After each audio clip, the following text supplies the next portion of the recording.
Cadas, sebut AHY capres terkuat kedua. Partai Demokrat malah ditertawain netizen. Meskipun kadernya sudah banyak banget yang ditangkap KPK lantaran korupsi dan perolehan suaranya terus menurun dari pemilu ke pemilu, tapi bagi kader Partai Demokrat, partainya tetaplah partai besar, serta sang ketua umum AHY tetaplah politisi yang paling berpotensi terpilih menjadi presiden di Republik ini.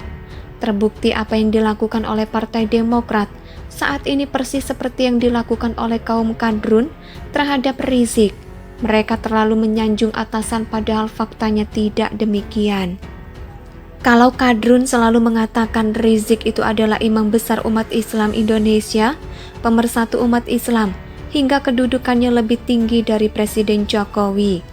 Padahal ia tidak lebih dari eks tersangka kasus chat seks bersama Firza Hussein dan mantan buronan yang kabur ke Arab Saudi karena tidak berani mempertanggungjawabkan perbuatannya melakukan chat seks tersebut. Atau secara sederhananya Rizik ini adalah pengecut. Sedangkan Partai Demokrat bagaimana cara menyanjung AHY dengan mengatakan AHY menduduki posisi kedua sebagai capres terkuat di Indonesia, yang mana pernyataan itu disampaikan oleh partai berlambang bintang Mercy tersebut melalui akun Twitter resminya @pdemokrat. AHY duduki posisi kedua sebagai calon presiden terkuat Indonesia, tweet akun tersebut, plus menautkan link berita dari indoisu.com. Setelah penulis buka linknya, didapat informasi bahwa yang menyebut AHY sebagai capres terkuat kedua itu adalah lembaga konsultan politik CISA. Berdasarkan hasil survei CISA, itu juga diketahui Anies berada di peringkat ketiga. Sedangkan yang berada di peringkat keempat dan kelima diisi oleh Sandiaga Uno dan Erlangga Hartarto. Tapi lucunya siapa yang menduduki peringkat pertama tidak disebutkan di rilis hasil survei tersebut. Sedangkan Prabowo yang sudah malang melintang di Pilpres, yang juga menjabat sebagai ketua umum partai besar, Gerindra diletakkan di posisi ke-6. Penulis bukan pendukung Prabowo sih, tapi kalau Fadlizon tahu akan hal ini, junjungannya dikeluarkan dari posisi 5 besar capres dan elektabilitas tertinggi. Siap-siap saja dia bikin survei tandingan. Lantas bagaimana survei lembaga yang selama ini dikenal kredibel? Apakah sama dengan hasil survei CISA itu? Ternyata beda banget Ferguson. Berdasarkan hasil survei Litbang Kompas, Ganjar dan Prabowo sama-sama memiliki elektabilitas yang tertinggi yakni 13,9%. Akan tetapi jika dibandingkan dengan hasil survei sebelumnya, Ganjar terus mengalami peningkatan elektabilitas, sementara Prabowo justru mengalami penurunan dari yang awalnya 16,4% menjadi 13,9%. Sementara menurut hasil survei Carta Politika, posisi capres terkuat kedua justru ditempati oleh Prabowo dan Ganjar di posisi pertama, sedangkan AHY berada di posisi ke-6. Hasil surveinya kebalik-balik. Menurut CISA, AHY di posisi kedua dan Prabowo berada di posisi ke-6. Sedangkan menurut Carta Politik, Prabowo berada di posisi kedua dan AHY di posisi ke-6. Pertanyaannya, dari dua hasil survei yang berbeda, 180 derajat ini, mana yang paling bisa dipercaya? Tentunya yang menjadi patokan adalah rekam jejak lembaga survei tersebut, dan Carta Politika dalam melakukan survei jarang banget ada yang meleset. Lagian juga apa sih yang dilakukan oleh AHY selama ini, sehingga elektabilitasnya bisa meningkat begitu tajam? Kan nyaris tidak ada. Yang terlihat justru ia tidak mampu mengonsolidasikan kader Partai Demokrat, sehingga beberapa kader yang kecewa dengannya justru bikin KLB tandingan. Oke lah, kubu AHY bisa memenangkan gugatan dari kelompok KLB tandingan ini, tapi tetap saja perselisihan itu menunjukkan bahwa Partai Demokrat di bawah komando putra sulung SBY tersebut tidak kompak. Hal ini juga yang kemudian membuat cuitan Partai Demokrat soal AHY capres terkuat kedua di Indonesia itu ditertawakan atau disentil oleh netizen. Kalau cuma survei-surveian, 2 periode kemarin-kemarin itu juga pernah lihat gituan, terus kalah juga 2 kali. Kalau kayak gitu mau dijadiin strategi pemenangan, ya bisa dipastikan malah jadi guyonan lagi, ujar pemilik akun Twitter @Mr. Payek. Ini nyindir dua orang sekaligus, nyindir Prabowo dan AHY. Memang betul Prabowo pernah pakai strategi ini, main survei-surveian dulu, dan hasilnya mengecewakan.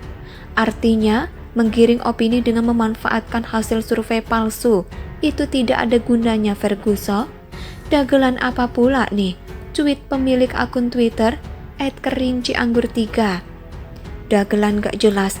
Lagian juga kalau elektabilitas AHY tinggi, gak akan mungkin Partai Demokrat mendukung presidential threshold 0%. Karena presidential threshold 0% itu hanya untuk orang-orang yang mempunyai elektabilitas rendah tapi pengen berkuasa. Artikel ini ditulis oleh Ferry Fadly di siwar.com. Bagaimana menurut pendapat Anda? Silakan tulis pendapat Anda di kolom komentar.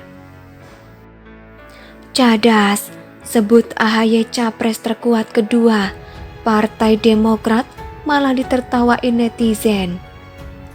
Meskipun kadernya sudah banyak banget yang ditangkap KPK lantaran korupsi dan perolehan suaranya terus menurun dari pemilu ke pemilu, tapi bagi kader Partai Demokrat, partainya tetaplah partai besar, serta sang ketua umum AHY tetaplah politisi yang paling berpotensi terpilih menjadi presiden di republik ini. Terbukti apa yang dilakukan oleh Partai Demokrat saat ini persis seperti yang dilakukan oleh kaum kadrun terhadap Rizik. Mereka terlalu menyanjung atasan padahal faktanya tidak demikian.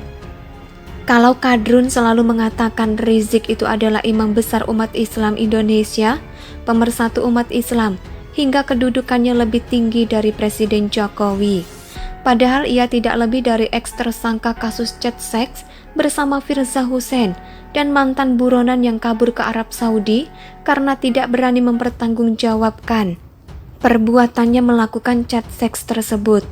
Atau secara sederhananya Rizik ini adalah pengecut. Sedangkan Partai Demokrat, bagaimana cara menyanjung AHY? Dengan mengatakan AHY menduduki posisi kedua sebagai capres terkuat di Indonesia, yang mana pernyataan itu disampaikan oleh partai berlambang bintang Mercy tersebut melalui akun Twitter resminya @pdemokrat. AHY duduki posisi kedua sebagai calon presiden terkuat Indonesia, tweet akun tersebut, plus menautkan link berita dari indoisu.com. Setelah penulis buka linknya, didapat informasi bahwa yang menyebut AHY sebagai capres terkuat kedua itu adalah lembaga konsultan politik CISA. Berdasarkan hasil survei CISA, itu juga diketahui Anies berada di peringkat ketiga. Sedangkan yang berada di peringkat keempat dan kelima diisi oleh Sandiaga Uno dan Airlangga Hartarto. Tapi lucunya siapa yang menduduki peringkat pertama? Tidak disebutkan di rilis hasil survei tersebut.